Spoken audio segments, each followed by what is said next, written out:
안녕하세요. 저는 지방의 소도시에서 사는 30대 여성입니다. 돈은 최고의 종이자 최악의 주인이다라는 말 들어보셨나요? 우연히 고속도로 화장실에서 이 명언을 보게 되었는데 이 문장을 보니 생각나는 사람이 있어서 사연을 보내게 되었습니다. 본격적인 사연 소개 전에 제가 살아온 이야기를 해볼까 해요. 제 부모님은 징그럽게 싸우시다가 저 고등학교 때 이혼을 하셨습니다. 제 기억을 더듬어 보면 처음부터 부모님 사이가 좋지 않았던 것은 아니었어요. 어릴 때는 아버지가 사업하셔서 집도 넓었고 화목하게 잘 살고 있었습니다. 그런데 아버지가 큰아버지의 보증을 서시고 큰아버지가 연락이 끊기면서 아버지는 신용불량자가 되었어요. 그때부터 우리 집은 급속도로 작아지기 시작했습니다. 2층 집이 단층 주택이 되었고 마당이 사라지고 방 3칸에서 2칸, 급기야는 반자의 원룸에서까지 살게 되었어요.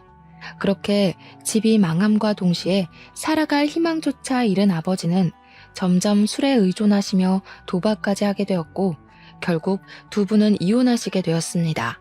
그 뒤로 저는 엄마와 함께 살게 되었어요. 엄마는 예전에 요양보호사와 사회복지사 자격증을 취득하셔서 어렵지 않게 요양원에 취업할 수 있었습니다. 부모님의 이혼 후 아버지를 다시 뵌 장소는 장례식장이었어요. 처음에 이혼하면서 아버지는 친척들에게 가서 도움을 받는다고 했지만 그 친척들은 다들 아버지를 반기지 않았고 결국 아버지는 찜질방과 모텔을 전전하며 사셨다고 합니다. 아버지는 여전히 술을 매일 드셨고 술을 드시고 찜질방에서 주무시다가 심장마비로 돌아가셨어요. 아버지의 장례식장에는 친할머니와 고모가 계셨는데 저와 함께 온 엄마를 발견하시고는 지가 남편 죽여놓고 무슨 낯짝으로 왔냐며 화를 내셨습니다. 엄마가 그들에게 당하고 있는 모습을 보고 있자니 화가 너무 나서 제가 큰아버지 때문에 이렇게 된 것이지 이게 왜 엄마 때문이냐고 소리를 질렀어요. 고모는 어린 게 대든다고 하며 저를 밀었고 그 모습을 본 엄마는 또 화가 나서 아버지의 영정사진 앞에서 대판 싸웠습니다. 이게 아버지와 아버지 친척들의 마지막 모습이었어요. 그 뒤로 저는 고등학교를 졸업하고 바로 회사에 취업했습니다. 집안 형편도 넉넉치 않았고 제가 원래 공부를 잘했던 것은 아니라서 대학교를 다니며 쓸데없이 돈 낭비를 하느니 빨리 회사에서 돈을 버는 게 더 낫다고 생각했어요. 그래서 집 근처에 어지간한 회사에 다 이력서를 넣었고 그 결과 중소기업의 경리로 입사를 하게 되었습니다. 그곳에서 4년 정도 일하며 이것저것 자격증을 땄고 나이는 어려도 성실히 일한 경력과 자격증으로 꽤 좋은 중견기업의 경력직으로 이직을 하게 되었어요. 수도권이라면 어려웠겠지만 제가 사는 곳은 지방의 작은 도시라 젊은 사람들이 많이 없었고 그래서 더 쉽게 이직에 성공할 수 있었던 것 같습니다.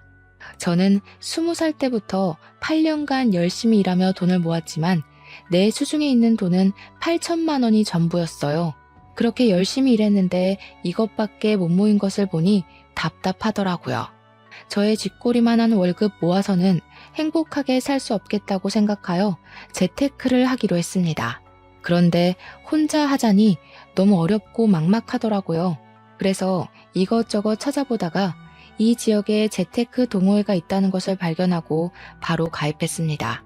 그곳은 직장인이 퇴근 후 할 수 있는 부업이나 주식, 코인 등의 재테크에 대한 정보를 교류하는 모임이었어요.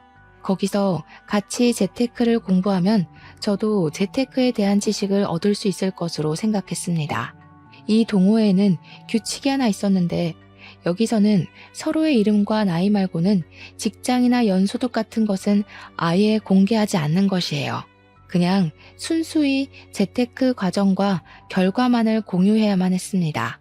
동호회에는 회장, 부회장, 총무가 있었는데 그중 총무를 맡고 계신 분이 투자나 재테크, 부업에 대한 지식이 가장 많아 보였어요. 나이는 저보다 3살이 많았고 그의 이름은 임윤호였습니다. 저는 재테크나 투자에 대해서 아무것도 모르기에 윤호 씨에게 많이 배웠고 윤호 씨가 알려줘서 안전한 회사의 장기 주식 투자는 물론 퇴근 후 부업도 하기 시작했어요.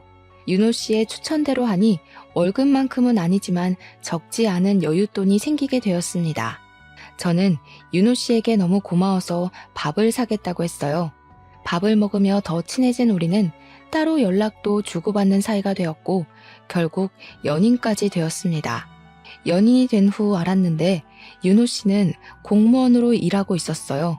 우리는 점점 더 서로에 대한 마음이 깊어졌고 나이도 있으니 결혼에 대해 진지하게 고민을 하게 되었습니다. 저는 우리의 사이가 더 깊어지기 전에 우리 집 이야기를 해야겠다고 생각했어요. 아버지가 비보증 선 것부터 아버지는 돌아가시고 엄마와 산다는 이야기까지 했더니 윤호 씨는 고생 많았겠다고 하며 자신의 집안 이야기를 시작했습니다. 윤호 씨 역시 아버지의 빚보증 때문에 집안이 망했었다고 해요.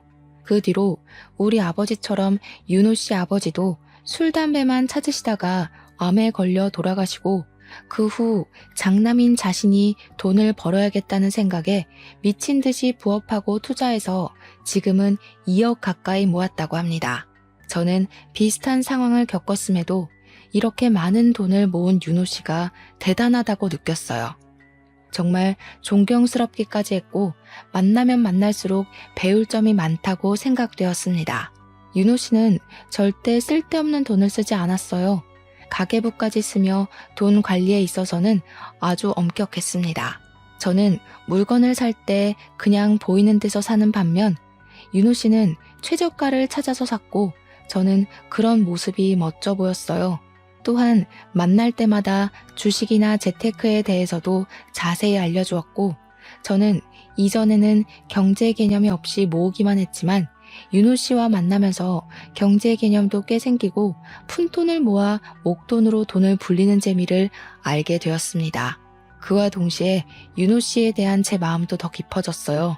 이런 사람과 평생 함께하면 배울 점도 많고 옳겠다는 생각이 들었죠. 윤호 씨 역시 제가 싫지는 않았는지 먼저 결혼하자고 말해주었습니다. 결혼을 생각하고 예비시댁에 처음으로 가게 되었어요. 처음에 떨리는 마음으로 예비시댁에 들어섰는데 저는 깜짝 놀랐습니다.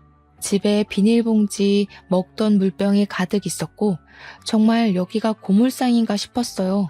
제가 조금 당황한 표정을 짓자 예비 남편은 우리 엄마가 알뜰하게 사신다며 아주 자랑스럽게 이야기를 했습니다. 어머니께서 제게 줄 음료수를 준비하시며 우연히 냉동고를 보게 되었는데 냉동고에는 엄청난 식재료들이 얼려 있었어요. 솔직히 우리 엄마 또한 넉넉하지 않은 형편 때문에 쉽게 물건을 버리지 못하시고 다 모아두고 사셔서 예비 시댁의 그런 모습이 이해가 되었습니다. 예비 시어머니는 식사 후 아들과 결혼해줘서 너무 고맙다며 둘이 잘 살아보라고 하셨어요. 솔직히 제가 가진 돈이 많이 없어서 걱정했는데 다행히 예비 시어머니는 우리도 해줄 수 있는 형편이 되지는 않으니 예물예단 다 생략하고 그냥 둘이서만 잘 살아달라고 하셨습니다. 이어서 상견례도 잘 진행되었고 어렵지 않게 결혼까지 하게 되었어요. 일단 우리가 가진 돈으로 신혼집을 마련하려다 보니 원룸밖에 살 수 있는 곳이 없었습니다. 어차피 아기가 있는 것도 아니고 우리 둘만 있으니 원룸도 나쁘지 않겠다 싶어서 원룸에서 신혼을 시작했어요. 결혼 후에도 저는 여전히 회사에서 근무하고 있었습니다. 어느 정도 집안이 정리되고 결혼 후 둘이서 함께 처음으로 맞는 주말이 되었어요. 남편은 저에게 이제 우리가 부부가 되었으니 경제 지식이 더 많은 자신이 직접 제 월급과 모은 돈 관리를 하겠다고 했습니다.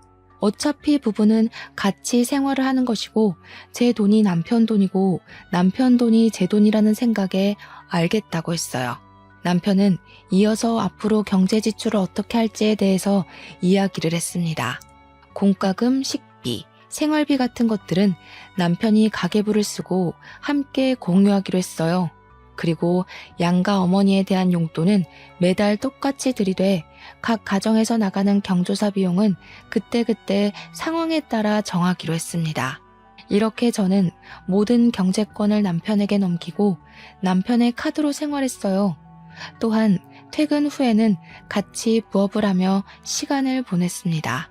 그렇게 우리는 악착같이 돈을 모으고 절약하고 이렇게 생긴 돈으로 안정적인 회사에 주식 투자를 하거나 저축했어요. 그리고 2년 후 우리는 돈을 불리고 불려서 방 2칸짜리 아파트로 이사를 했습니다. 구축이기는 했지만 내부는 인테리어가 다 된 집이라 아주 깔끔했어요. 여전히 저는 남편의 카드로 생활하고 있었고 가끔 예상치 못한 큰돈이 지출되면 남편이 뭐라고 하기는 했지만 그래도 상황을 이야기하면 남편도 수긍하고 넘어갔습니다. 그러던 어느 봄날 며칠째 건조주의보가 발령될 정도로 매우 건조한 날씨가 이어졌어요. 당시 우리 시댁은 산 바로 밑에 집에서 살고 있었는데 시댁 바로 뒤에 산에서 화재가 발생했습니다. 금세 잡힐 줄 알았던 산불은 점점 더 커졌고 위험하다고 느낀 시어머니는 안내방송에 따라 귀금속과 중요한 것만 챙겨서 대피해야 하는 상황이었어요. 그래서 시어머니는 우리 집으로 대피를 했습니다. 다행히 시댁 바로 옆에서 불길이 잡히기는 했지만 시댁 창고가 불이 탔어요. 시어머니가 물건을 절대 버리지 못하는 성격이라 집에 물건이 쌓여 있어서 창고를 하나 만들었습니다. 이 창고에는 박물관에서나 볼 법한 아주 많이 오래된 물건부터 흔히 쓰는 플라스틱 물병까지 온갖 잡동사니가 한가득 있었어요. 그런데 이곳이 타버린 것입니다. 시어머니는 너무 속상해했지만 저는 그래도 창고만 타서 다행이라고 생각했어요. 솔직히 창고에 이것저것 물건은 많지만 제가 보기에는 그냥 쓰레기 같아 보였거든요.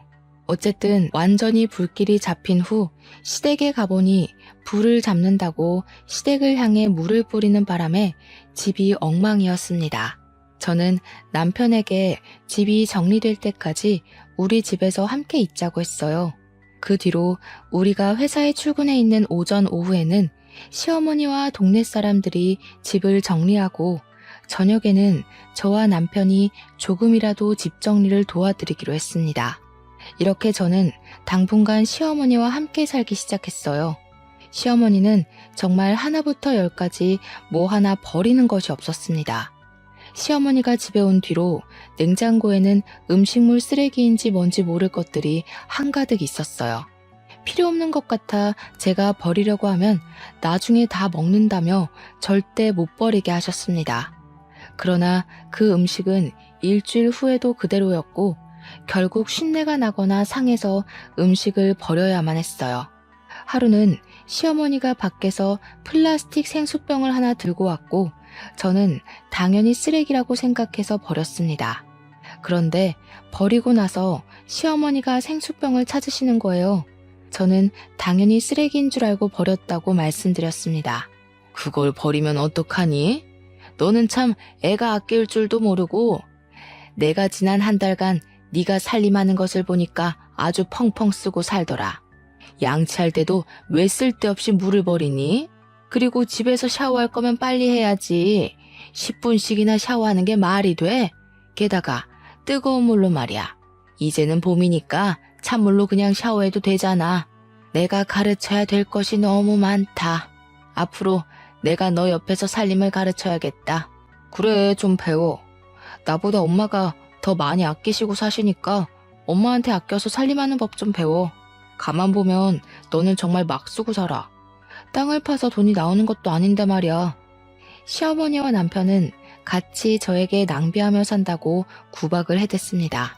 시어머니는 저의 씀씀이가 해프다고 걱정하며 한 달 만에 시댁이 다 정리되었음에도 우리 집에서 계속 사셨어요. 그러면서 제 생활 하나하나를 지적했습니다.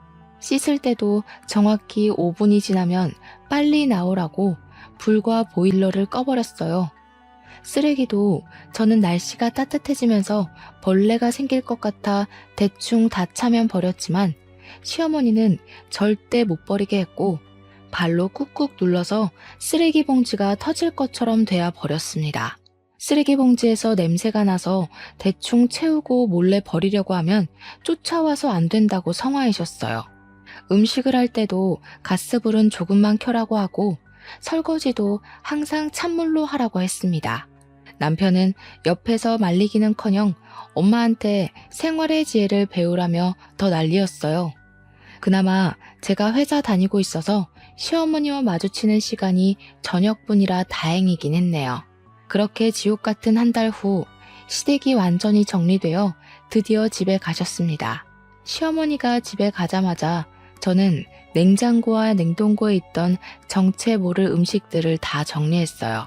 남편은 이걸 아깝게 다 왜 버리냐고 했지만 음식들이 다 상하고 냄새 나는 것을 보고 빨리 버리라고 했습니다. 그렇게 시어머니가 가시고 얼마 후 회사에서 일하는데 친정엄마한테서 전화가 왔어요. 지붕에서 물이 조금씩 새서 장마가 오기 전에 지붕 공사를 해야 하는데 공사 기간인 2주일 정도만 우리 집에서 살아도 되냐고 물어보셨어요. 저는 당연히 엄마를 집에 모시고 싶었지만 집에 저만 사는 것이 아니기에 일단 남편에게 물었습니다. 그런데 남편이 생각 좀 해보고 집에 가서 이야기해보자고 했어요. 평생 같이 살자는 것도 아니고 고작 2주일인데 생각까지 하고 이야기할 필요가 있나 싶은 생각에 조금 서운했습니다. 만약 반대의 상황이라면 저는 일말의 고민도 없이 당연히 집에서 머무시라고 할 것이에요. 물론 불편하기는 하겠지만 그래도 당연히 그리해야 된다고 생각을 가졌는데 남편은 아닌가 하는 생각이 들었습니다. 그날 퇴근 후 저는 남편에게 엄마 집이 공사할 동안 우리 집에 계시는 것에 대해 다시 물었어요. 안 그래도 회사에서 생각해 봤는데 장모님이 우리 집에 계시려면 생활비를 조금 받아야 할 것 같아. 2주일이긴 하지만 그래도 우리 집에서 먹고 주무시고 씻으시잖아. 생활비라니? 엄마도 출근하셔서 그래봤자 저녁 때일 뿐인데 무슨 생활비씩이나 받아. 그렇게 따지면 어머님도 한 달 넘게 계셨는데 그때도 생활비 받아야 공평한 거 아니야? 우리 엄마는 화재로 도무지 살 수 있는 형편이 되지 않아서 우리 집에 어쩔 수 없이 오신 거고 장모님은 그럴 정도는 아니잖아. 그 집에서 계실 수는 있는데 단지 먼지가 날린다는 이유로 우리 집에 오시겠다는 거 아니야? 그럼 장모님 때문에 너는 몰라도 나는 불편한 그런 걸 감수해야 하니 당연히 생활비는 받아야지.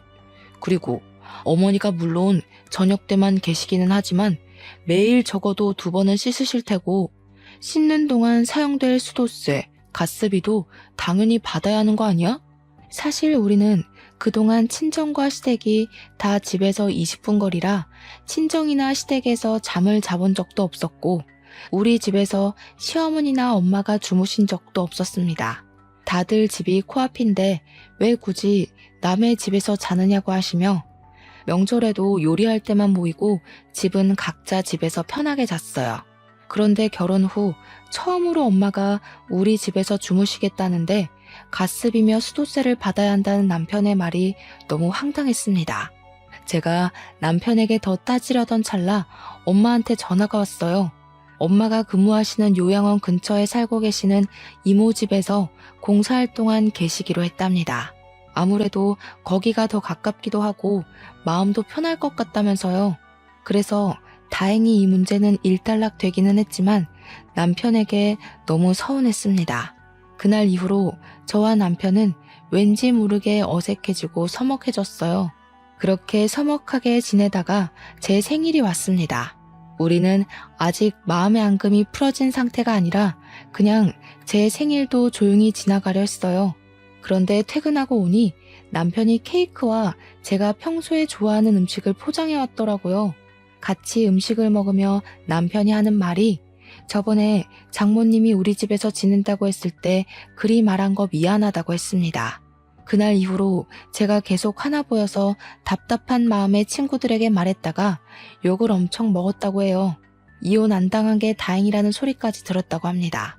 2번 다시는 이런 일 없게 하겠다고 하며 미안하다고 다시 한번 사과했고 저 역시 남편의 진심 어린 사과에 서운했던 마음이 눈 녹듯 사라졌습니다.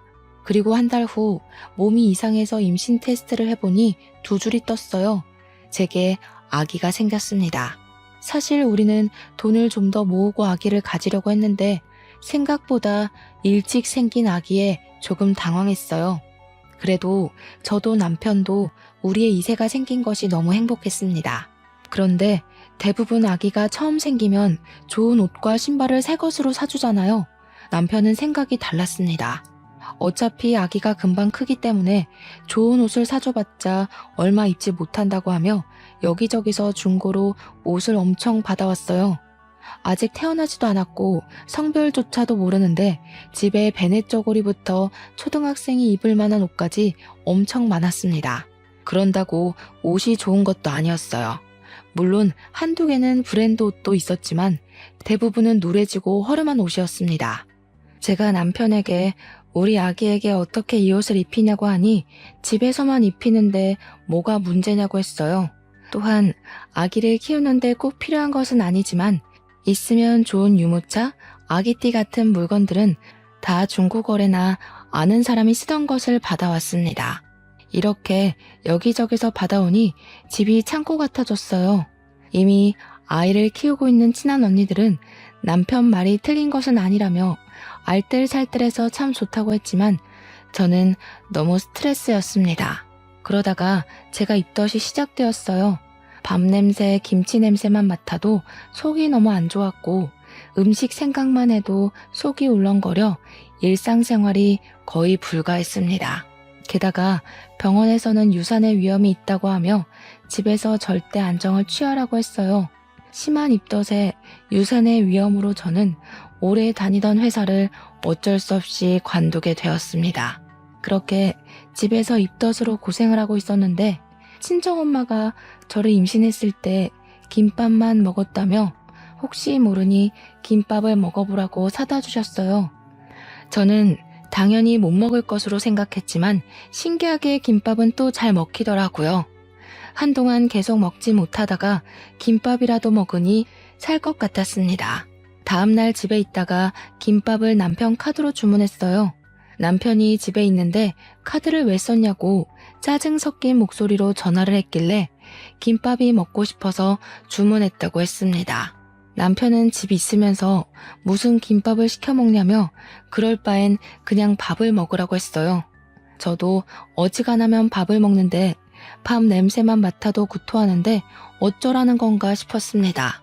그리고 제가 김밥을 몇만 원치라도 샀으면 남편의 이런 반응을 이해하겠지만 김밥으로 결제된 금액이 기본 주문 금액 10,000원에 배달료 3,000원 붙어서 고작 13,000원이었어요.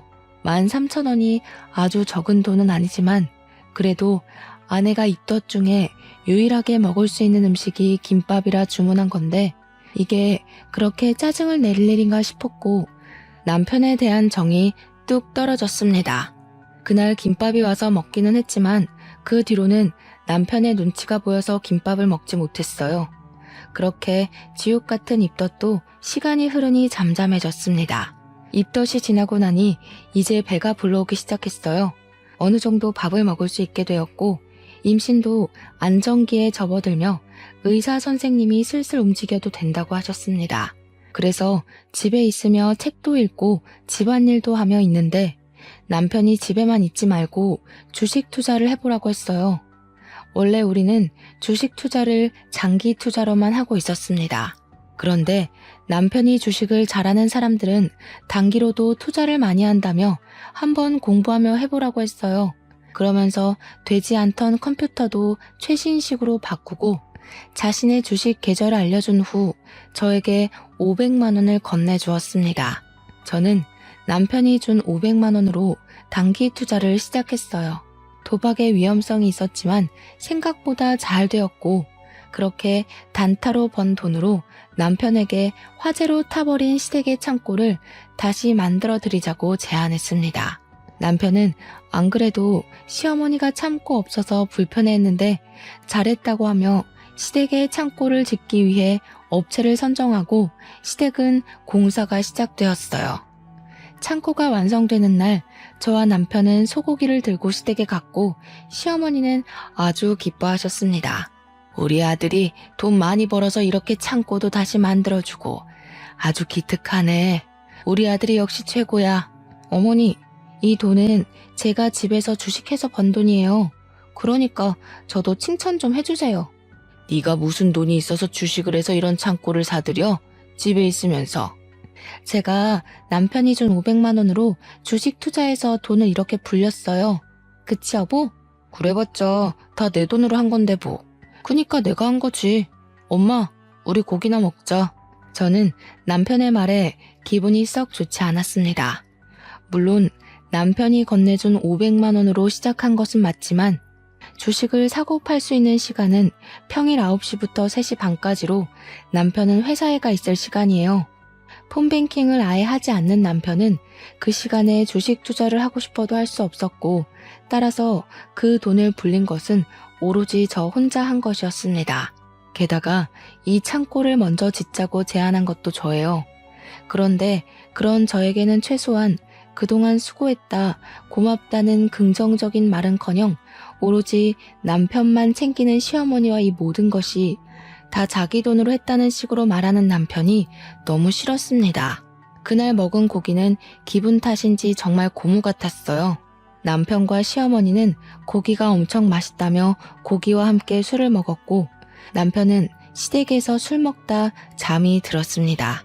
남편은 만취해서 누워있고 저는 옆에 있는데 남편의 핸드폰에서 자꾸 무슨 알람이 울리더라고요. 뭔가 하고 보니 남편이 코인을 하고 있었습니다.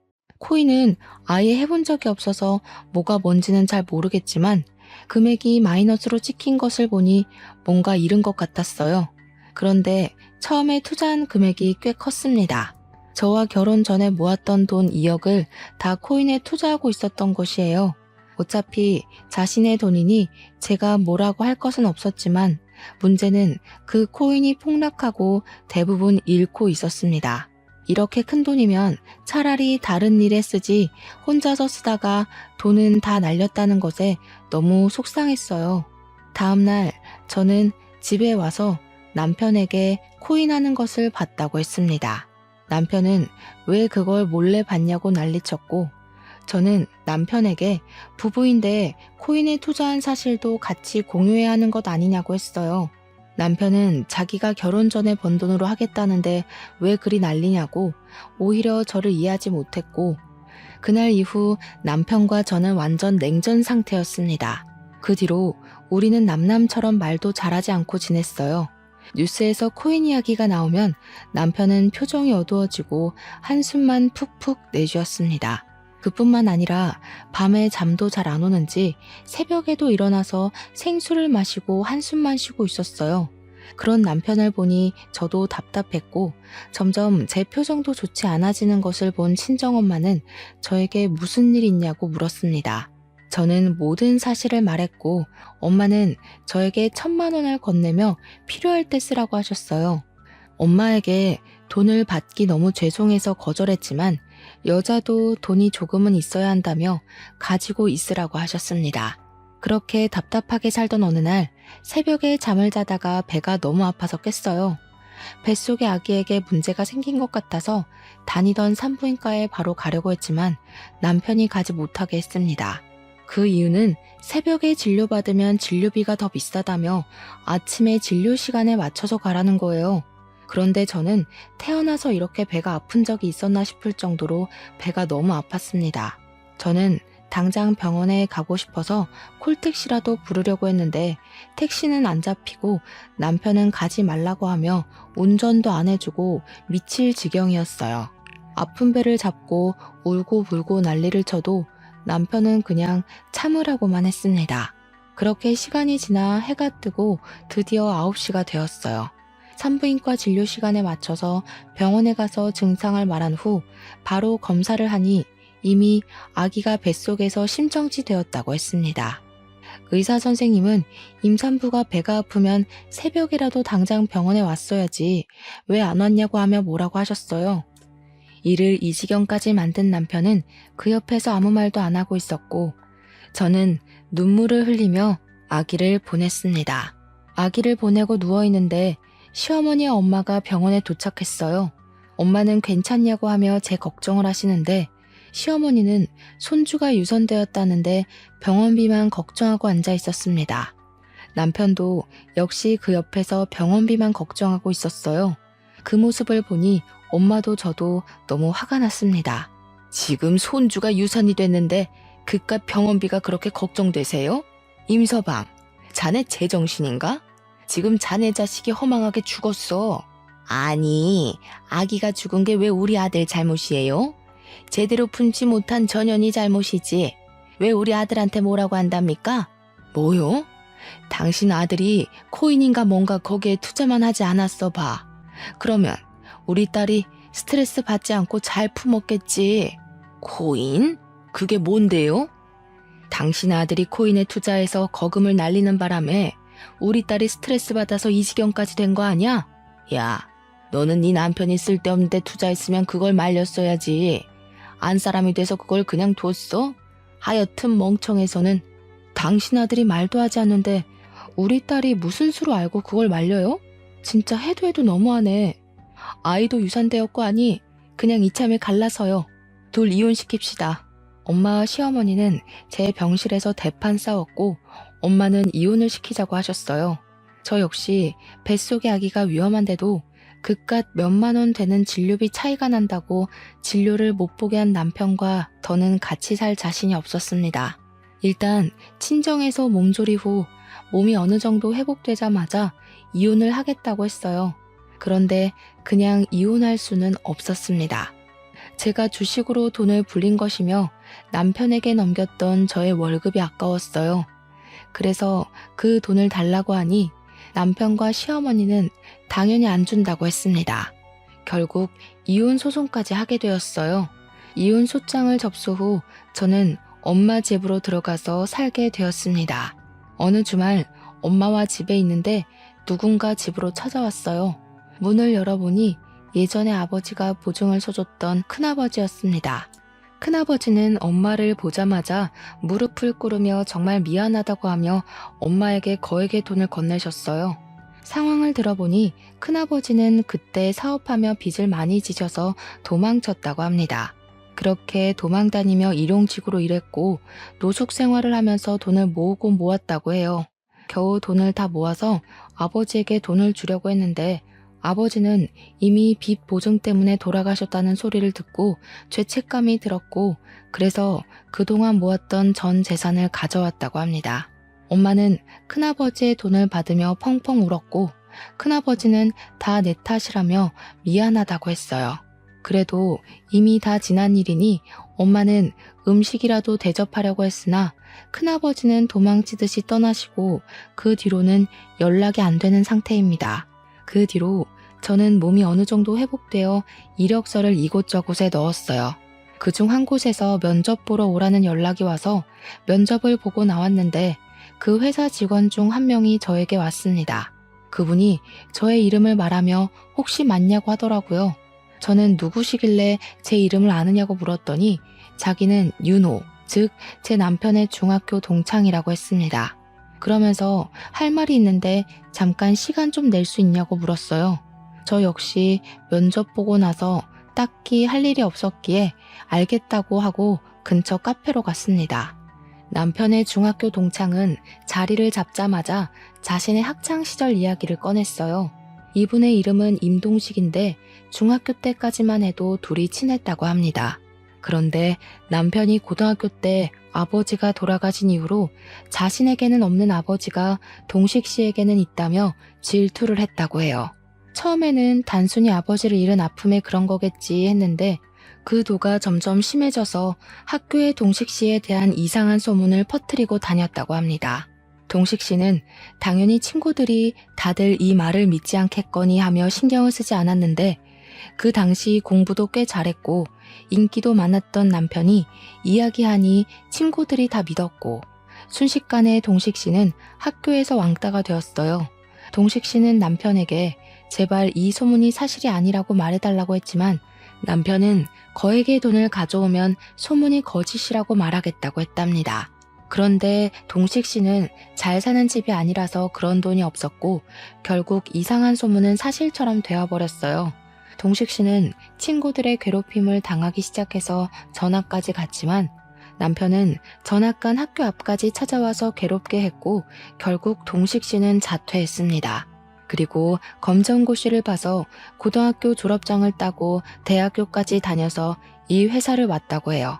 그 뒤로 동식 씨는 임윤호, 그 이름 세 글자만 생각하면 너무 끔찍하고 가만두고 싶지 않아서 매일 SNS로 임윤호는 뭐하고 사는지 확인하고 있었다고 합니다. SNS에서 결혼한다는 소식을 알았고 그러면서 자연히 제 얼굴까지 알게 되어서 연락할 방법을 찾고 있었다고 해요. 그러면서 결혼한 사람에게 이런 이야기를 하는 것이 실례인 것은 알지만 남편의 실체에 대해서 알고 있어야 할 것 같아서 이렇게 말한다고 했습니다. 저는 동식 씨의 이야기를 들으며 사실 결혼을 하기는 했었지만 돈만 밝히는 남편에게 증오심을 느끼고 이혼 소송 중이라고 말했어요. 우린 임윤호에 대한 분노로 똘똘 뭉쳐 강한 동지애를 느꼈고 다시 연락하기로 약속하며 서로 연락처를 주고받았습니다. 그리고 며칠 후 주말에 다시 만나서 남편이 근무하고 있는 곳에 보낼 투서를 작성했어요. 동식 씨는 자신이 괴롭힘을 당했던 증거를 바탕으로 글을 썼고 저는 병원에 가지 못해 유산하고 남편이 돈만 밝히며 임신한 제게 주식 투자로 수익을 낼 것을 강요한 것까지 다 적었습니다. 동식 씨와 제가 그동안 당한 것들을 보기 좋고 깔끔하게 만든 후 남편이 근무하고 있는 곳에 무기명으로 투자를 보냈어요. 또한 이 동네의 맘카페를 포함한 동네 사람들도 운영되고 있는 SNS와 카페 등에 다 가입해서 투서의 내용을 다 올렸습니다. 우리 동네는 정말 좁은 동네라 남편에 대한 안 좋은 소문은 물론 남편 얼굴까지 쫙 퍼지기 시작했어요. 그렇게 일주일 후 남편이 화가 잔뜩 난 목소리로 근처 공원에서 만나자고 했습니다. 저는 남편과 저 이렇게 둘이서만 만나면 남편이 어떤 짓을 할지 모르겠다는 생각에 동식 씨와 함께 나갔어요. 지금 이게 뭐 하자는 짓이야? 더럽고 비열하게 이렇게 해서 날 말려 죽일 셈이야? 그리고 너네 둘은 어떻게 알게 됐어?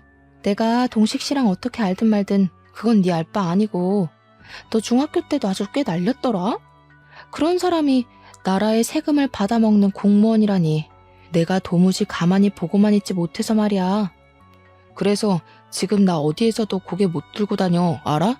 이제 어떻게 할 거야? 어떻게 할 거냐고. 나 너네들 허위사실 유포죄 명예훼손으로 신고할 거야. 임윤호, 벼랑 끝에 몰리니 이제야 얼굴을 보여주네. 허위사실 유포죄 명예훼손? 할 수 있는 거 다 해봐. 그런다고 사실이 거짓이 되니? 우리 하나도 안 무서워. 정말 네가 이 모든 사실을 지우고 싶으면 돈 가져와. 네가 좋아하던 그 돈으로 이 모든 것들을 다 지워줄게. 알겠어? 네가 어떻게 나한테 그럴 수가 있어? 네가 왜? 네가 나한테 한 짓을 생각해봐. 네가 고등학교 때 나에 대한 이상한 소문 퍼뜨려서 왕따 되게 해서 나는 고등학교도 자퇴했어. 그랬던 네가 어떻게 그럴 수 있냐고? 돈 가져와봐. 그럼 이 모든 사실 다 거짓말이라고 하고 우리가 SNS에 올린 것들도 다 내려줄게. 근데 만약에 안 가져온다? 그러면 이 동네뿐 아니라 전국에 퍼질 수 있도록 나는 최선을 다할 거야. 알겠니? 남편은 그 자리에서 정신 나간 사람처럼 울부짖고 저와 동식 씨는 그런 남편을 두고 나왔습니다. 며칠 후 남편이 동식 씨에게 다시 만나자고 연락을 했고 저에게 같이 나가자길래 우리는 함께 약속 장소로 갔어요. 남편은 가방에 자신이 가진 돈 전부라며 돈 가방을 동식 씨에게 건네주었습니다. 돈이 참 무섭네. 그래서 네가 고등학교 때도 뭐만 하면 돈을 가져오라고 했나 보다. 이 돈은 내가 아주 좋은 곳에 잘 쓰도록 할게. 이제 나 정말 거지 됐어. 이 돈이 내 전 재산이야. 그러니까 이동식 너는 이제 이 돈 가지고 꺼지고 아린이 너는 이제 이혼 소송 취하해줘. 그냥 같이 살자. 제정신이니? 내가 왜 너랑 같이 살아? 너의 그 돈 욕심 때문에 우리 아이도 잃어버린 거 생각 안 나? 나 죽어도 너랑 같이 안 살 거야. 이혼 소송은 그대로 진행할 테니까 그런 줄 알아. 남편은 돈에 미쳐서 살았지만 결국 그 돈 때문에 망하게 되었습니다. 우리는 약속대로 SNS와 카페에 올렸던 글을 다 내리기는 했으나 그래도 여전히 남편은 손가락질 받으며 살고 있어요. 또한 저는 이혼 소송으로 위자료도 많이 받게 되었습니다. 그 후 저와 동식 씨는 종종 연락을 주고받았어요. 우리는 서로의 아픔을 위로해주며 마음이 깊어져 연인 사이까지 되고 결혼까지 약속했습니다. 동식 씨의 집으로 처음 인사드리러 간 날 저는 아무래도 결혼도 했고 유산한 적도 있어서 저를 싫어하실 것으로 생각했지만 다행히 시부모님은 저를 너무나 반기셨어요. 오히려 임윤호 그 싹수 없는 새끼랑 사느라 정말 고생했다고 하시며 저를 위로해 주셨고 신혼집도 그냥 해주신다고 하며 얼른 상견례 날이나 잡으라고 하셨어요. 그리고 상견례 날 친정엄마와 시댁 식구들이 다 모여있는데 어찌 알았는지 전 시어머니가 그 자리에 오셨더라고요.